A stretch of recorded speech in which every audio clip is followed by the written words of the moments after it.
Hi, I'm Laura Flanders, and this is The Laura Flanders Show, the TV and radio program that seeks to raise radical spirits by interviewing forward-thinking people with real stories of shifting power from the worlds of arts, entrepreneurship, and activism. This week, how branding brought us President Trump. Naomi Klein, author of The Shock Doctrine and This Changes Everything, discusses her most recent book, No Is Not Enough.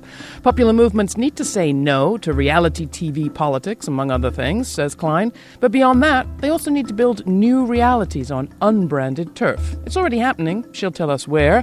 Plus, a short report on water protector Red Fawn Fallis, who's facing a life sentence for her participation in the Standing Rock protests. All that and a few words from me on the Labour Party manifesto, a forward-looking political agenda that just attracted a surge of votes in the United Kingdom. It's all coming up on the Laura Flanders Show, the place where the people who say it can't be done take a back seat to the ones who are doing it. Welcome.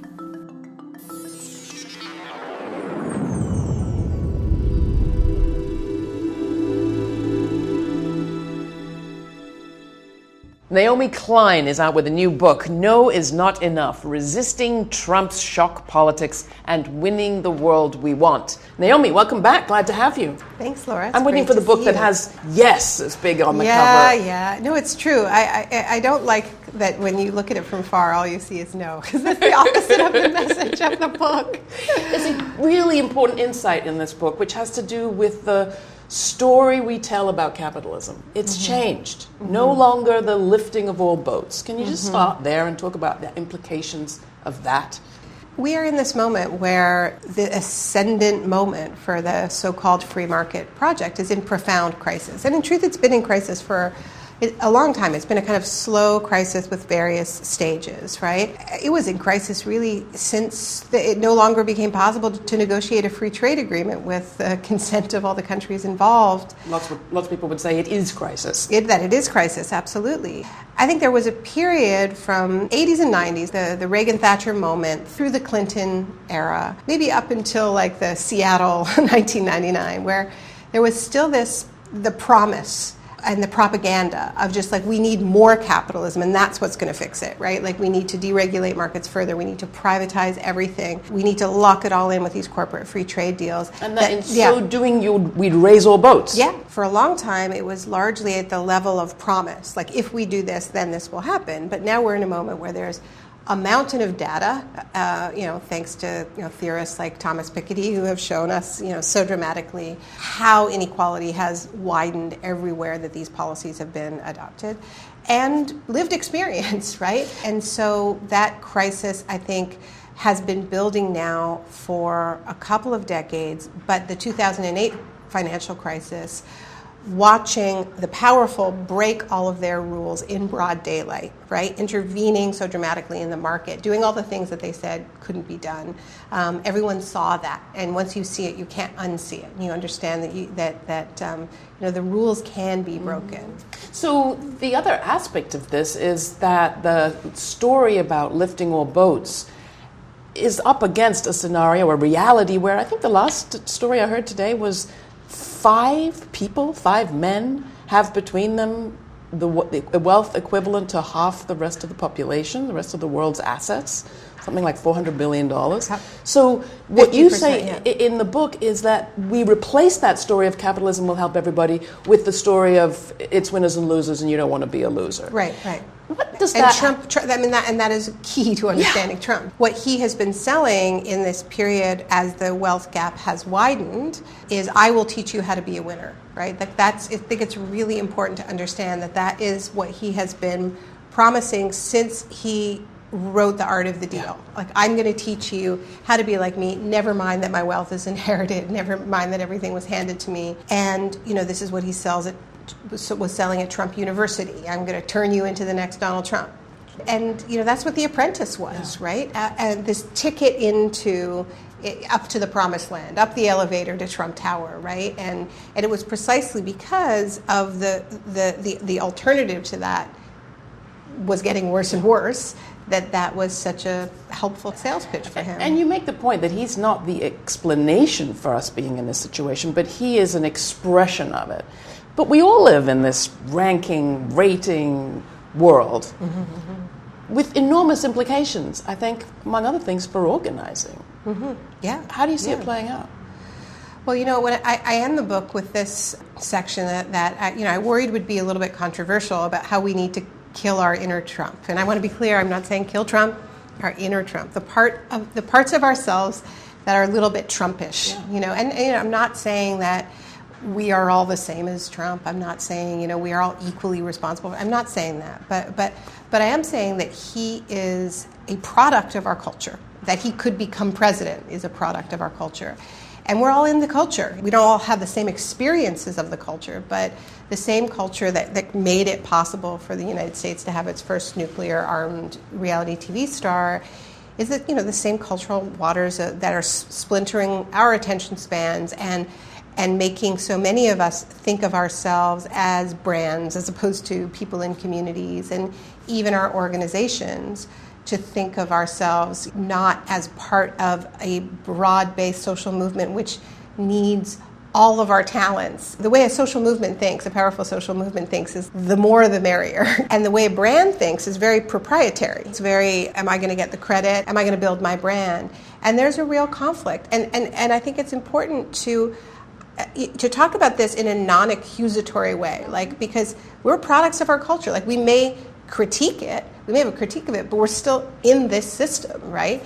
And we're still products of it. The neoliberal project is, in its fourth decade. I think we can talk about this without it degenerating into kind of you're a sellout, you're a jerk. Well, it is true that both things are happening at once. At the same time as we have this rankings and ratings, we also have more and more people talking about intersectionality and thinking of how things are connected in non-ranked kind of ways.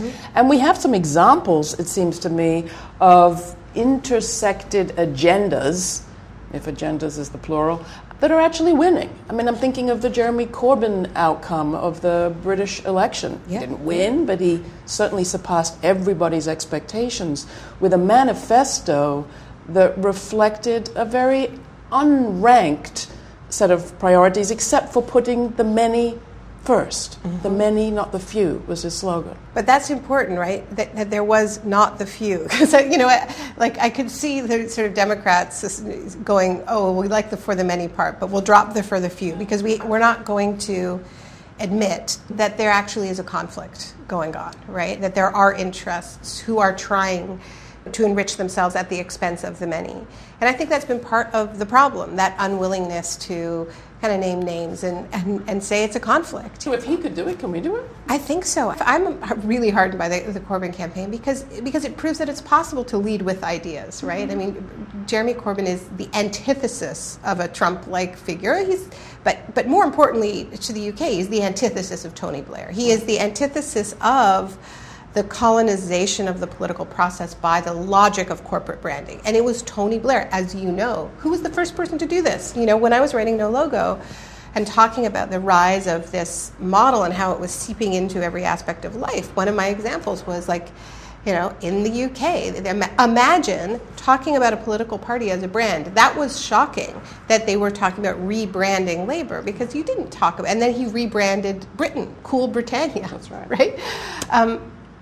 And what I wrote at the time was that Tony Blair's Labour Party, New Labour, was a Labour-scented party. He was severing the traditional relationship between the Labour Party and its relationship with working people. The brand, the logo, no longer had a relationship with the product. And that held, and the elite opinion making was, you wouldn't actually want to have anything to do with real workers, right? And then along comes Jeremy Corbyn and runs this campaign that stars workers, right? That, those incredible Ken Loach films that handed the mic over, to teachers and nurses and pediatricians. And then, when that logo appears at the end, Labour, it's like, oh, Labour, as in working people who work. Yeah. That's Naomi Klein, author of The Shock Doctrine and This Changes Everything, talking about her most recent book, No Is Not Enough, Resisting the New Shock Politics and Winning the World We Need. I'm Laura Flanders. This is The Laura Flanders Show. Much more to come. I've been broken and neglected.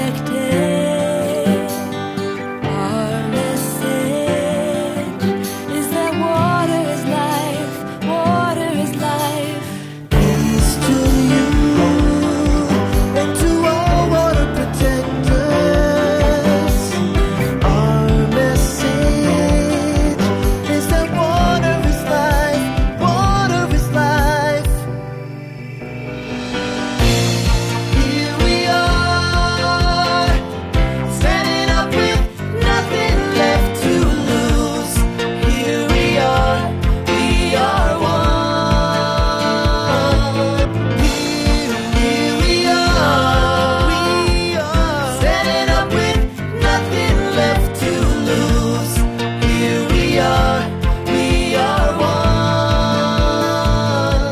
'cause water is life. That was Water is Life by Selan and Raye Zaragoza. Released on World Environment Day, it's a charity single for Standing Rock. All proceeds go to the Standing Rock Legal Fund in opposition to the Dakota Access Pipeline, or DAPL, and the Keystone Pipeline. I want to take a moment to personally thank all of you who've become a member of this program by donating and supporting the Laura Flanders Show. We think of it as forward-thinking media for forward-thinking people. So if you are one of those forward-thinking types, please take time to become a member, a sustaining member, and keep this podcast ad-free. Go to lauraflanders.com. You can find out more there, too, about how to find the TV show version of this podcast on a station near you. Now back to Naomi Klein. We don't have a whole lot of time, and I want to drill down into just some of the examples that you see of this work happening today and how people are overcoming some of this brand culture to do the work that doesn't just inch us forward, but as the Canadians have said, leap us forward. Talk about the LEAP manifesto. Why is it called that, and what's in it? Right, and there are many really good examples, I think, in this country, and I write about the vision for Black Lives as a just incredibly inspiring example of a people's platform that was drafted by social movements. And when it came out almost a year ago, I think commentators were surprised at its ambition. They expected the movement to only focus on police violence, and it does focus on police violence, but it's a sweeping vision for how to change society, right? So with the LEAP, that's basically what we did a year earlier when we were in the middle of a federal election campaign in Canada, and we found ourselves in a situation where none of the parties that had a chance of winning that election had a platform that we felt was nearly ambitious enough given the overlapping crises we face. One of those crises is climate change, another one is racial injustice, another one is systematic betrayal of the treaties and land rights of Indigenous people, and on and on. Our little organization helped host a meeting of 60 movement leaders and organizers that just kind of carved out some space to dream, to say, okay, well, what do we want instead? What does the world look like instead? And it was really hard because we realized we didn't have, most of us, a muscle memory of doing this. I mean, what was clear is that there was a connective tissue and all those intersections. Yeah, and a lot of it had to do with care, consent, moving from a culture that is based on endless taking and disposing of the resources of the earth, of human beings, of pushing beyond limits as if there's no consequences, to a culture of a radical care and consent. We launched this document. It was savaged in the media, in the corporate media, but people continue to use it and adapt it. It's been rewritten by groups on the Gulf South to make it more meaningful to them. It's being rewritten at the municipal level in Canada, and we have slates of candidates running. We're definitely feeling the power of a yes. And that doesn't mean that we don't say no. We have no choice. And there is such dangerous policies being enacted, so much danger in this moment. I think progressive ideas are more popular than they've ever been in my lifetime, but so are white supremacist ideas. So this is not about saying forget the no. No, we need to stand up to that at every turn. This is a crisis. That's my last question. I was reminded in your book of how the right come in to a crisis. When you reminded me that it was Mike Pence who was behind that post-Katrina plan to basically do away with all the protections for workers that had been put in place by activists on the Gulf Coast for many years. And I'm left always reading your wonderful work with this sense of how can we take advantage of crisis with as much oomph as they did? And maybe you just need to remind our audience who is Mike Pence and what it was to come across him again. When I was writing the shock doctrine, the book begins with Hurricane Katrina as the ultimate example of this tactic that the book focuses on, of using periods of severe collective trauma to push through policies that you'd never be able to push through without a crisis because there's no consent. I mean, it's the ultimate abuse of the principle of consent, democracy, whatever you want to call it. New Orleans, it was particularly abusive because people were not in their city. I mean, they were not home. Many of them, put onto buses and planes at gunpoint, given one-way tickets out of the city. And when they were gone, that's when their housing projects were demolished. That's when their schools were turned into charter schools or shut down completely. And New Orleans became this laboratory for these pet ideological, very profitable projects. And so there was this meeting where this was all mapped out while New Orleans was still partially underwater. It was at the Heritage Foundation.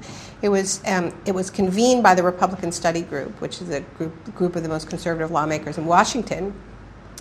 I quoted extensively in the shock doctrine. I put the document up on my website so people could read it for themselves. There are 32 items on the wish list, and you can put reading it on the radio that night. You can put a check mark next to a lot of them today.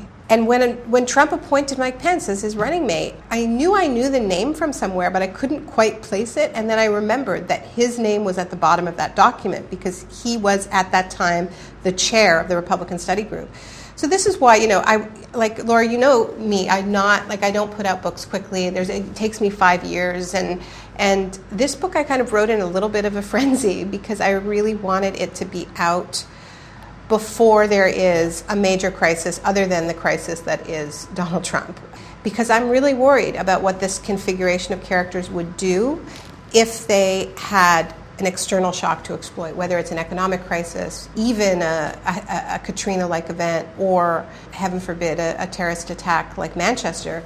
We saw Trump already try to take advantage of the attack in Manchester, the London Bridge attack, to say this is why we need the travel ban. As bad as what they've tried to do is, there are many things they would like to do but haven't even tried yet, right? Betsy DeVos has not been able to do to the U.S. school system what she would like to do.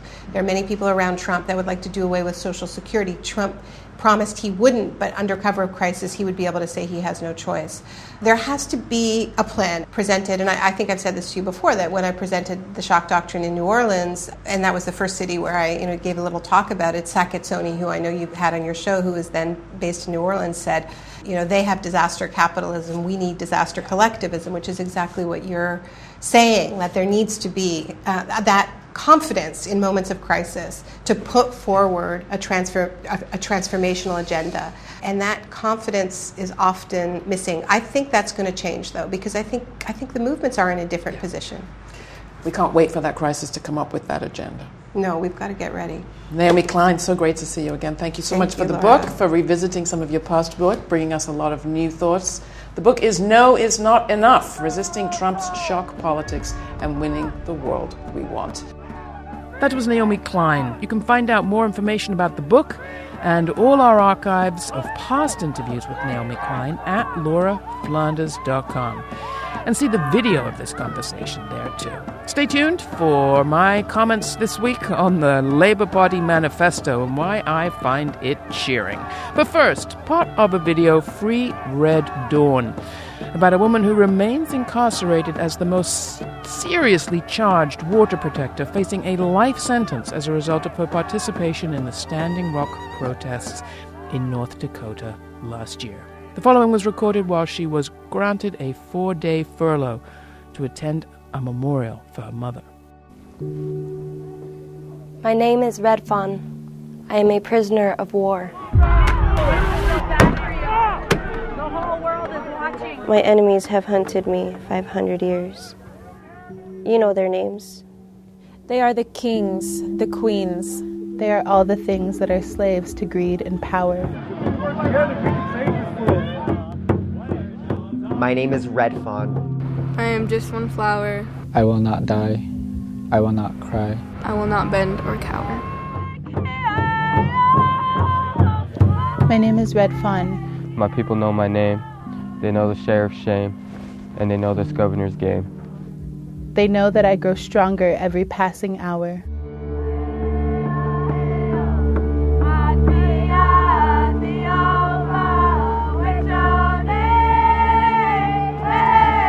My name is Red Fawn.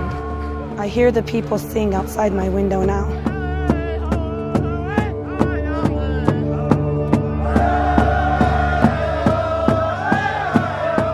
I hear the people. They sing my name.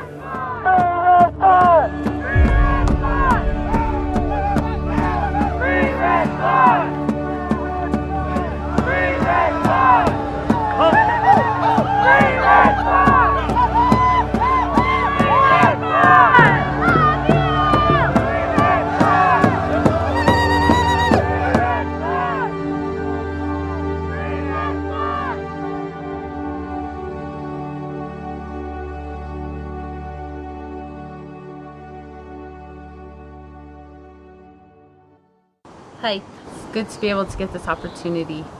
I am currently incarcerated. I was granted a furlough. I get a lot of thank you letters, but I want to say thank you to you, each and every one of you, because without you, I wouldn't have a legal team. I wouldn't have the necessities that I need. I wouldn't have the energy. I wouldn't have the strength. I wouldn't have the courage. I wouldn't be able to smile. I get these rushes of excitement, and I get happy, and everybody's like, what are you so happy about? And I'm like, I don't know. And I know it's because each and every prayer and every energy and every time somebody sends up smoke, I feel it. And I'm grateful and I'm thankful, and that's our life. That's how I was raised. That's who we are, and that's how we get through the hardest times in our life. So I stand strong, and I stand in gratitude. I'm thankful, but my prayers are each and every day for each and every one of you. Pilamae medakyo yase. We are all related. Mini wichoni. That was Red Fawn. She remains incarcerated in North Dakota awaiting federal trial. You can watch the full video at our website, lauraflanders.com, where it's a feature on our TV show. Next up, my weekly commentary, The F Word. Stay tuned.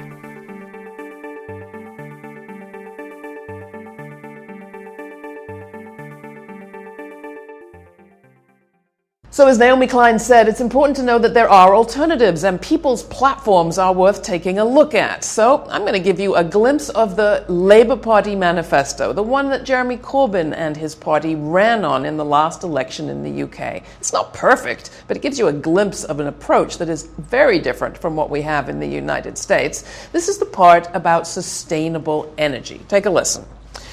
1 in 10 households, the Labour Party writes, are in fuel poverty, which is to say they don't have enough. Although customers are overcharged, they found, an enormous £2 billion every year. Labour, they write, understands that many people don't have time to shop around. They just want reliable and affordable energy.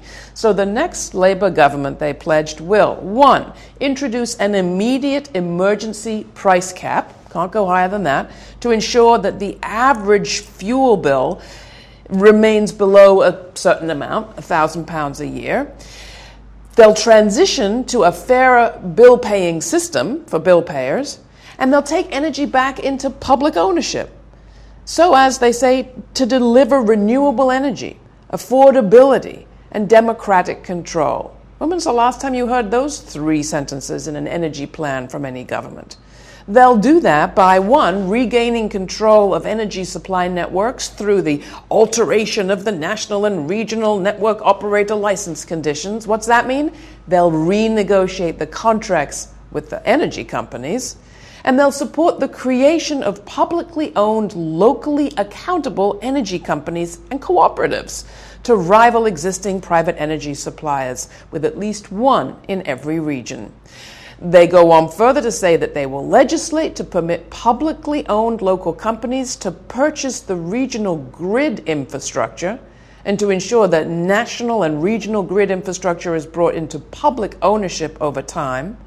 This is about a massive remunicipalization of things that had been privatized in the past. And it's exactly what cities in this country are just beginning to think about. In Boulder, Colorado, the people a few years back put on the ballot an initiative to take their local energy company, the Xcel Energy Corporation, back into private ownership because they weren't moving fast enough to transition to renewables.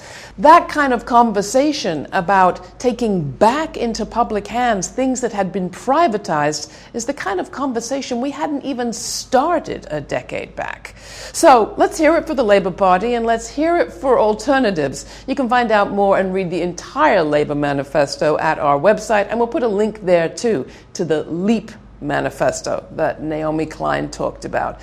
Tell us what you think. You can write to me and send me your favorite people's platform. That's Laura, Laura, at lauraflanders.com. And thanks.